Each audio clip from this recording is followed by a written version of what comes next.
I really like this like sense of tender pervert that I recognize in Walker and myself. Oh So my God, that is a shirt now. I was gonna say, can we coin that? Tender pervert moment. Welcome to Bitch Talk. I'm your host, Erin. And I'm co-host Ange, aka Captain Party. And for more than 11 years, the show has celebrated underrepresented voices in pop culture and beyond. But not in the snore kind of way, which is why our listeners and followers have graciously voted us Best of the Bay, Best Podcast on 48 Hills for 3 years in a row. Three-peat, bitches. If you like what you hear, follow us on Instagram and check out our website, Bitch Talk Podcast, and rate us wherever you listen to podcasts. We're begging you to judge us. When does that ever happen? Oh, you're not going to say anything? Oh, what I say? Yeah. Yeah. Okay, on that note, on with the show. Clink. All right, bitch talkers, we are back here at Tribeca 2025. I'm going to start off this interview by saying these bitches, because these bitches are here. We're talking about Apocalypse Besties. It's a short film that was fucking hilarious. As soon as I read it, I was like, Erin, we got to cover this. And we're sitting down with our director and one of the cast members / writers. I'm going to have you introduce yourselves, and let's start with our director. I'm Buckles. I'm the director of Apocalypse Besties. And that's me. Oh, that's all she wants to say. And that's it. Sweet. So then you're going to give the rest of your time to me. Perfect. Yeah, I'm Becky. And I'm going to give you my time, actually.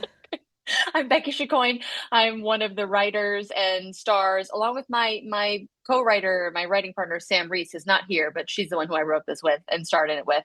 And Buckles and I have known each other for a while now. I don't know. What's the time? The better part of a decade, if you will. Better part of a decade. We met in New York at Upright Citizens Brigade, and this was our first thing we've done together in this way. We're writer-director. Yeah.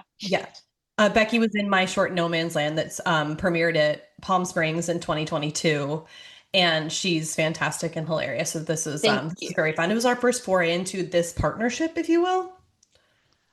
Well, I hope you do many, many more for a long time to come, because this was hilarious. But before we get into the short, Becky, since you wrote this, why don't you introduce our audience to what Apocalypse Besties is all about? Okay, perfect. So, there's a lot of apocalypse content out there. We can't deny that, right? Okay. We wanted to write something that was like, what about the idiots that don't have any skills?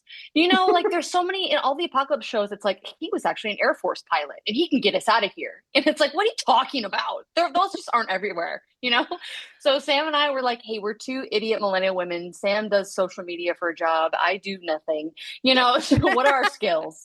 It was like, that was the whole thing. We're like, we have no hard skills. We'd be useless in the apocalypse. And so from there, actually, I will say how it started was I had a picture of just I had a picture of a note that said, what if we take out each other's IUDs during the apocalypse? And then I sent that to Sam, and that's kind of how it became.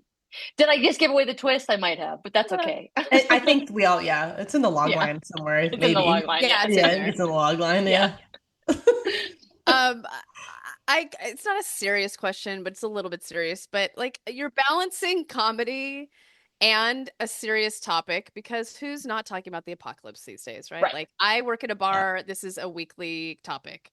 So how do you have that balance in your script? And then if Buckles wants to talk about filming it and going with the script, or did Buckles have some notes for the script? Can you talk about writing? I had lots of notes. Yeah. I had a feeling. We're done after this. No. Yeah. Our partnership was ended. I would say, Buckles was the one who helped us really find the heart, because Sam and I, my writing partner and I, coming from a sketch comedy background, like, we can have the jokes. We got the jokes, but having the heart really did come from the partnership with Buckles. But because you can't just bypass the apocalypse. You can't bypass all of that stuff. So we just wanted to make sure it was funny first, but then also had heart, which is tricky. And then Buckles, take over. Oh, sorry, that's me.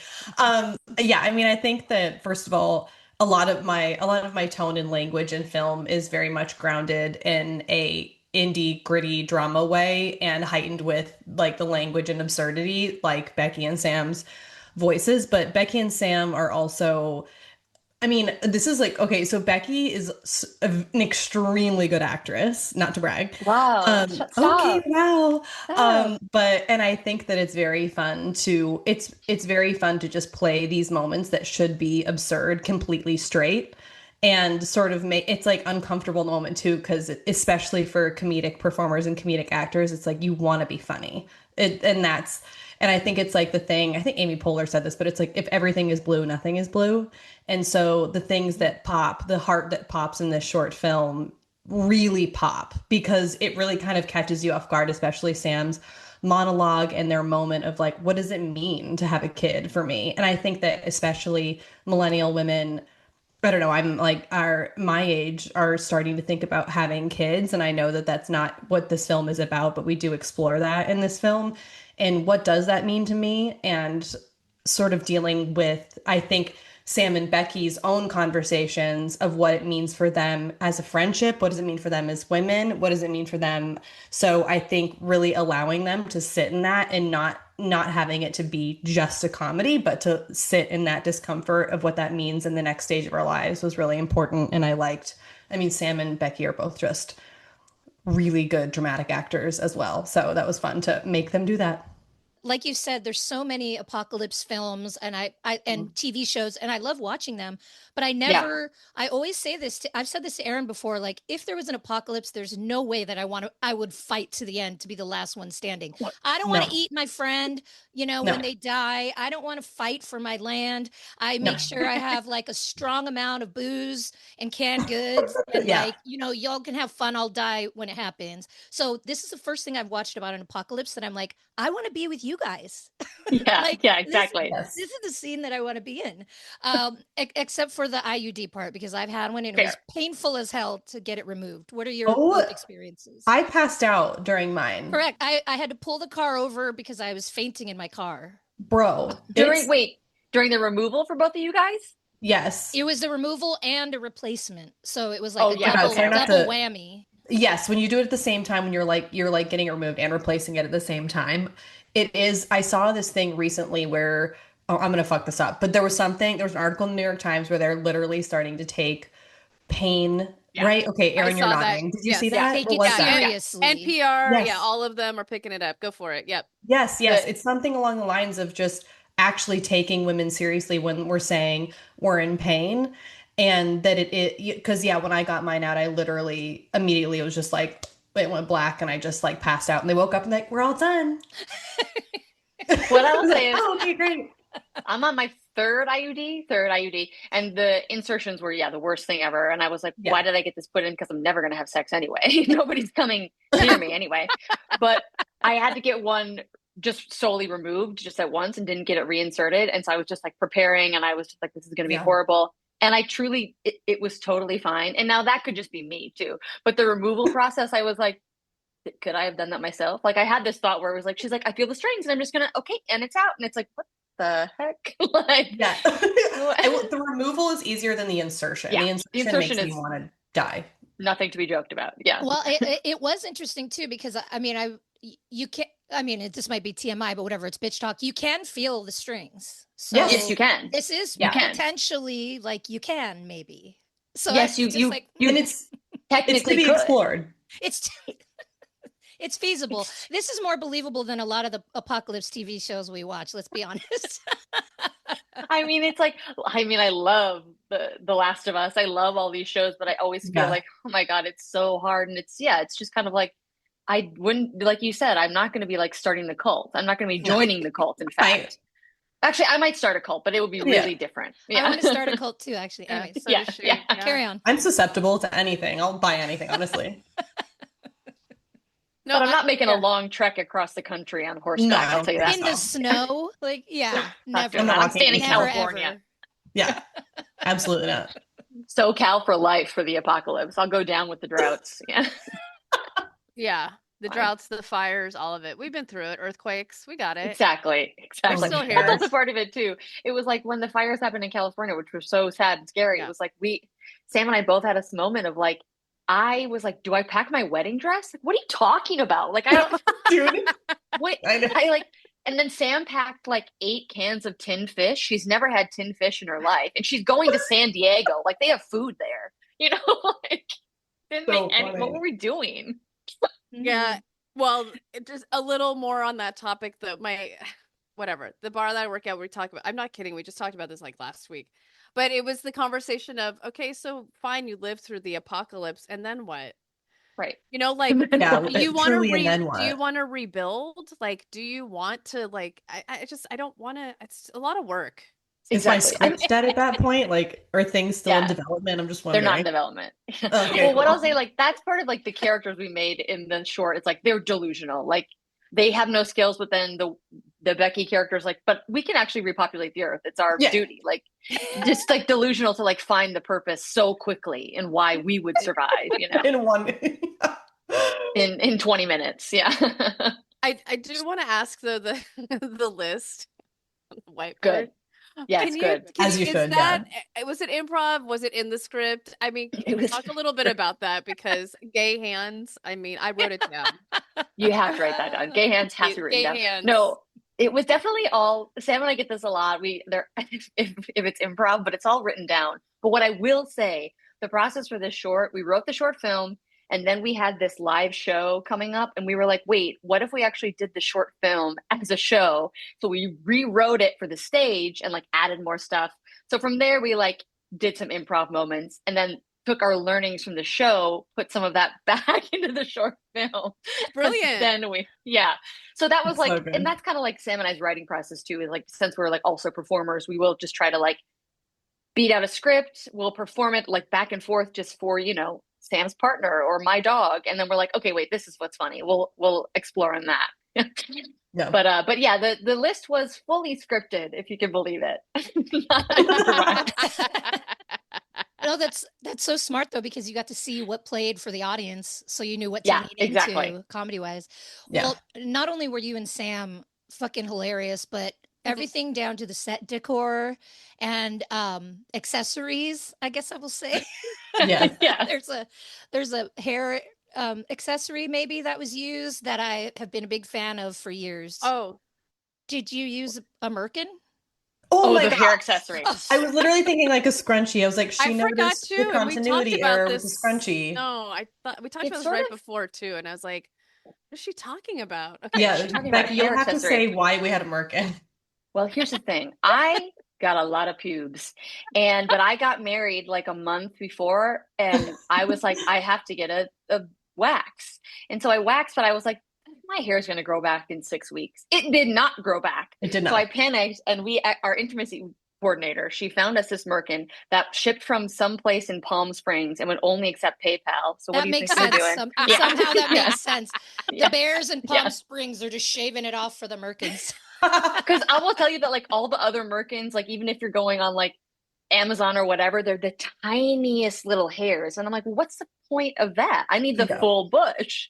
Yeah. So bush, that was full bush. definitely an experience. But like having the merkin on, I was a little too comfortable. Buckles was like, okay, Yeah. we're gonna take the pants off now. We're gonna clear the room. And I said, I'm okay. You can leave everybody in. And then at one point, I forgot because my whole ass is out. There's nothing covering my ass. Yep. And Stu, our cinematographer, was, shooting from behind. And I went to bend over just to stretch, in between takes. And he was like, whoa, Becky, sorry about that. Do you remember that? I fully forgot about that. Oh my God, wait, but also you got like gifted a star-shaped merkin too, right? Yeah, because the place in Palm Springs, Yeah. so it was like 2 weeks, they hadn't shipped it. And I reached out on PayPal and she was like, I'm so sorry. I was on an international cruise. I'm going to ship you the merkin right now. And I'm also going to send you a free gift. And I was like, what the hell? Cool. Kind of free gift. And it was a star-shaped merkin. And I was So like, funny. well, Do you still have that, Becky? sure do. Of course. Yeah, you do. For the apocalypse. Yeah, Please, exactly. can you email me this magical Palm Springs company? I will Yes, be I purchasing can. a merkin ASAP. I'm not kidding. You can have the star one. It's really, yeah. I'll give you the star. Well, I'll send don't you the give star away one. Becky's gift. I don't know. You're right. It's a free gift. Yeah, I'll get my own star one, and we can be Yes, you will. matchy besties. Perfect. Star I'm not sure. besties. And I'm not sure what where I do this think is going. that it is real human hair. So Yeah, that's it is something to real think human about. hair. Yeah, Yeah. something to think about. But it took you a long time to get it off, if I'm remembering correctly. Yeah, because they do recommend like shaving all the way, and I was like, I'm fine. So I basically gave myself another wax when I kind of took it off. Oh no. And it was like I had to cut my underwear off because it was stuck to my underwear. Oh my. Oh. Hilarious. The things we do for art, I guess. Truly. Yeah. And that's And right. it was just like I put it on before lunch or during the lunch break, and then I was like, you kept coming up and knocking, like, are you okay? And I was Yeah, like, I just was come like, in "Are here you and look. good?" Or Yeah. It was like in Something About Mary. How'd you get the Frank over the beans? Oh no, the beans over the Exactly. Frank. Anyways, okay, this is getting off the rails. Well, we have to end this at some point, but do you Sure. want to say anything about Sam? Talk shit about Sam before we go, or give some props because we do miss you, Yeah. Sam. Sorry you couldn't We join do us. miss her. How dare yes, she I'll be busy say with things? yes. I'll say Sam. I mean, the production design was Claire Gilbertson, who is like truly a genius. She's so wonderful. She's designed a couple of my shorts now. And but her and Sam really collaborated on making the apartment what it was. And so I do want to shout outs. I mean, she's obviously so fantastic in the writing and the acting, but she was a big part of like pulling together the look of the short film, which is very specific. And she made Becky's sweater, right? Sweatshirt? Oh yeah, the Burbank Airport sweatshirt. Oh, Yeah, yes, which the I get. Burbank Airport sweatshirt. I get Yeah. because I just when I moved to LA, I lived like 10 minutes from the Burbank Airport and I wouldn't shut up about it. And so for one of my birthday presents, she made this for me because Burbank Airport doesn't have merch. So she took it into her own hands. Which we love. I get so many compliments on that sweatshirt though, and I'm like, my friend made it. She wrote a book called Shady Craft Club, which she did. So that's She did. That She is did. such a if you know thing about SoCal because fuck LAX for life. It's the worst for place life. on earth. It's horrible. Yeah, And it's if really you bad. could sneak in through the Burbank Airport, that's really a thing. Long Beach Airport is dope too. Anyways, Oh, Yes. I've heard. yeah. I've heard. Oh, Well, I've heard. but they have merch, so they're not as obscure as Burbank. Yeah, what's that about? Yeah, what is that about? Well, thank you. My God, this was ridiculously fun as we knew it was going to be. Thank you for the laughs. We needed it in this time. Again, the short Yes. film is called Apocalypse Besties. It's screening at Tribeca 2025. Congratulations, and I can't wait to see Thank what you. y'all do next. This is really fun. Thanks, Amazing. guys. Thank you guys. All right, bitch talkers, we are still here at Tribeca 2025 talking about a very exciting and risque short film. It's called Yes. God's Lonely Magician. And we're sitting here with our director, writer, and our producer, but I'm going to have y'all introduce yourselves so our audience will recognize your voice. We'll start here with our director. Hi, I'm Walker Higgins. I'm the writer and director of God's Lonely Magician. Hi, I'm Vuk, and I'm the producer, and I'm really happy that we're here talking to you. Awesome. We'll have you start, Walker. Introduce our audience to God's Lonely Magician. Sure. So, God's Lonely Magician is a short film about Paul, who is a very depressed birthday magician who has sort of fallen from grace. His hands were quite literally blessed by God with the power to, do impossible tricks, but also give people incredible pleasure.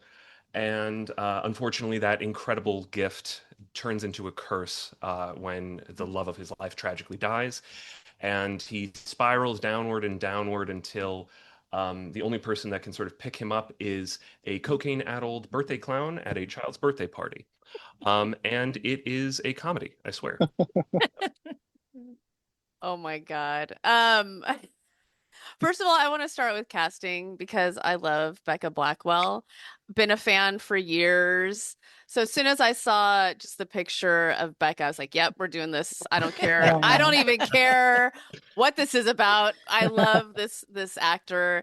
So can you talk about the casting first, either Walker or Vuk? And also, was this story from the original story that you wrote to what we see on screen?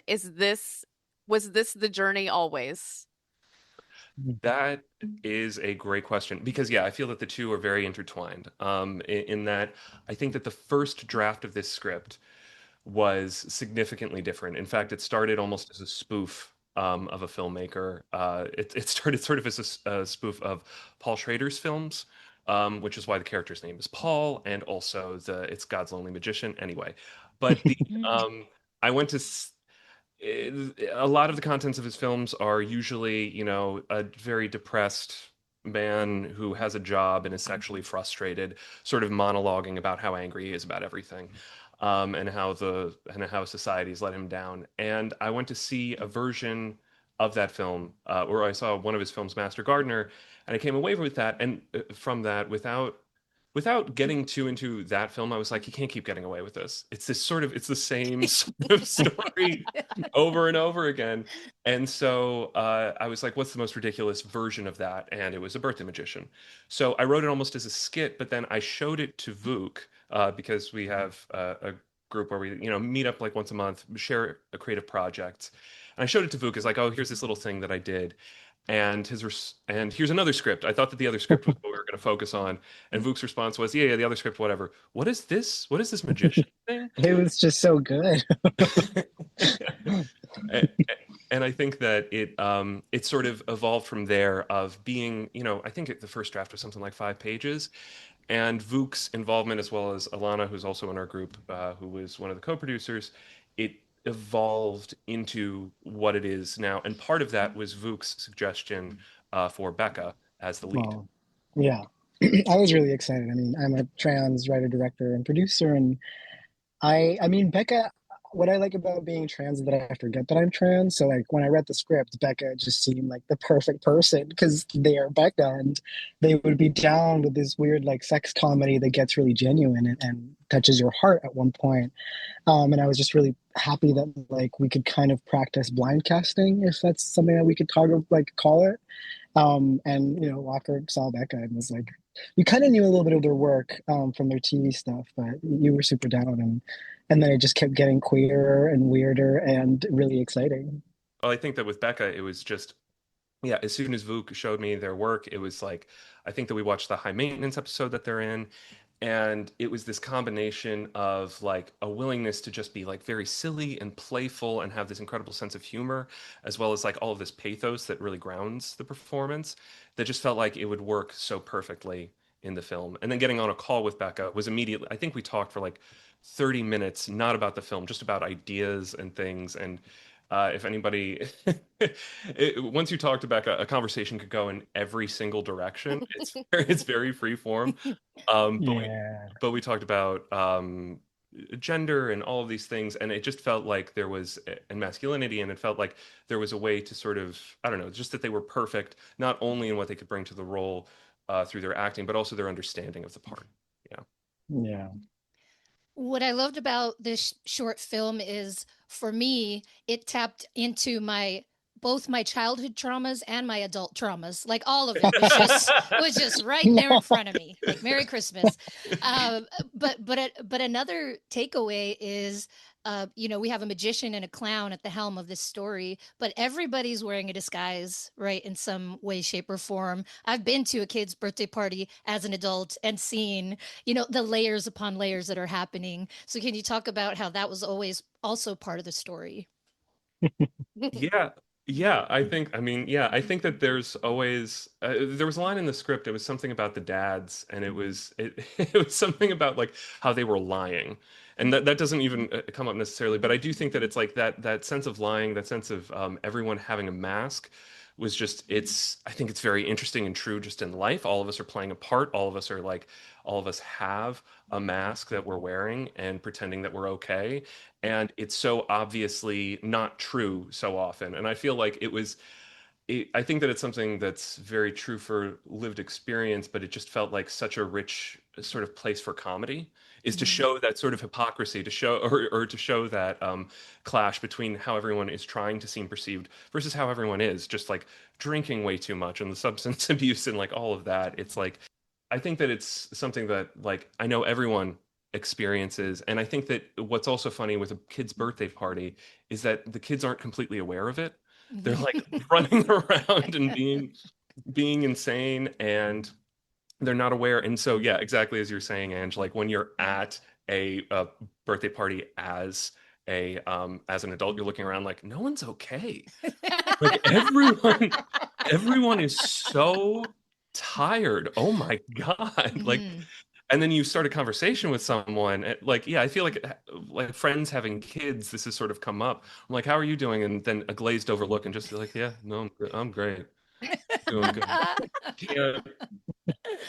I know you touched upon it in my earlier question. Why this script when Walker was giving you a couple of different scripts when you met up and you're like, but I want this one. I'm really intrigued by this. Can you talk about that a little more? Absolutely, yeah. I mean, I would like to also give context. Walker and I go back over a For what, decade. 13 years? Yeah, we met in college. We even had a little collective like group, and we would make these like pretty absurd short films, almost like trying to out weird each other. I don't think we've ever said that, but it was us and two other people, Alana included, that we mentioned it her. And I think I really like this like sense of tender pervert that I recognize in Walker and myself. Oh my Sorry. God, that is a shirt now. I was gonna say, can we coin that? We're Yeah, you we're can have making it. bitch talk merch. Actually, we're in talks. Please. Oh my But God. Tender pervert. definitely tender pervert. We're like, I think what's beautiful about the short is that it goes in every direction, so that when it breaks the comedy barrier and then it breaks the truth barrier and then it breaks the intimacy barrier, you kind of realize that it's all true and it all like gets you thinking. And I love that. I find life to be absurd. um so it just felt exciting. And there are legit scenes in that movie that I've never seen before. And I love when that happens. Like, that is very rare in film. We're in a very hyper visual world. So I was like, I don't know how we're doing this, but let's do this and we'll figure it out. You know, we've been figuring it out for a few years. So we could definitely do that one. And the kids and the bunnies, there was a lot to figure out, but we made, I'm so proud of Walker. And it was that much more tender and real once we shot it, because it was a little tricky reading it. I was like, oh, okay, I trust you, and I trust that this will be, for a lack of better word, like elegant and handled well, you know? Hmm. No pun intended with the handle. No. Sorry. It's handled. Tender pervert moment. Okay. Oh my God, pervert talk. Maybe no. Yeah. Okay, Yes. that won't No, work. that Okay. won't work. Um, yeah, so I've definitely never liked clowns as a kid, but I've always loved magicians because of the obvious, you know, their mystery, the mystique. But I'm curious if either of you, do you believe in magic? Do you think that that somebody could tap in to a part of their brain and really have a special touch? I mean, God, I hope Oh, so. what kind of touch? But yeah, Yeah. definitely. I mean, tender What kind of pervert again. Yeah. Well, I mean, with the Yeah. okay. All right, The Yeah. sorry. magic. Forget Well, it. I I'm, do. I I'm believe that some people, I don't know. totally. I'm from Chile. I was raised there, and my grandma, her nickname is Bruja. She's literally like a Oh, witch. nice. She's a tarot reader. She's a reads the stars, and yeah, she's a witch for Mhm. sure. I believe it. Raised by her, I definitely believe in magic. I think it looks different than what people think, but it's there. Yeah, I hope to God that there is, that there is magic. Yeah. Yeah, it has to be real, and that also I could never definitively say that it isn't. Does that make sense? Yeah. Well, Like, can we be corny and say that making movies is magic? Sorry, huh? but Huh? 1,000,000%. Every film that yeah, gets made independently is a miracle. We've had somebody say that to us before. Completely agree. yeah, Well, on that yeah. note, yeah, I have to congratulate both of you on a job well done. I would love to see a feature of this magician, or maybe Yes. does he do house calls? Because I got Anyways, so we've been talking to our filmmakers Walker and Vuk from the short film God's Lonely Magician, screening at Tribeca 2025. Congratulations! Thank you so Thank you much. so much. Thank you for having us.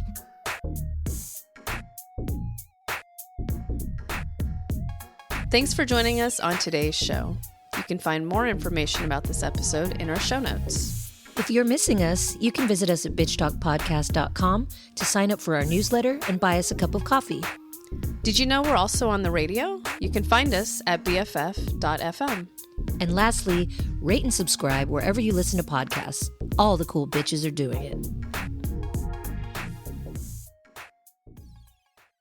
This podcast is a proud member of the BFF.FM podcast network. Learn more at podcast.bff.fm. BFF.FM, best frequencies forever.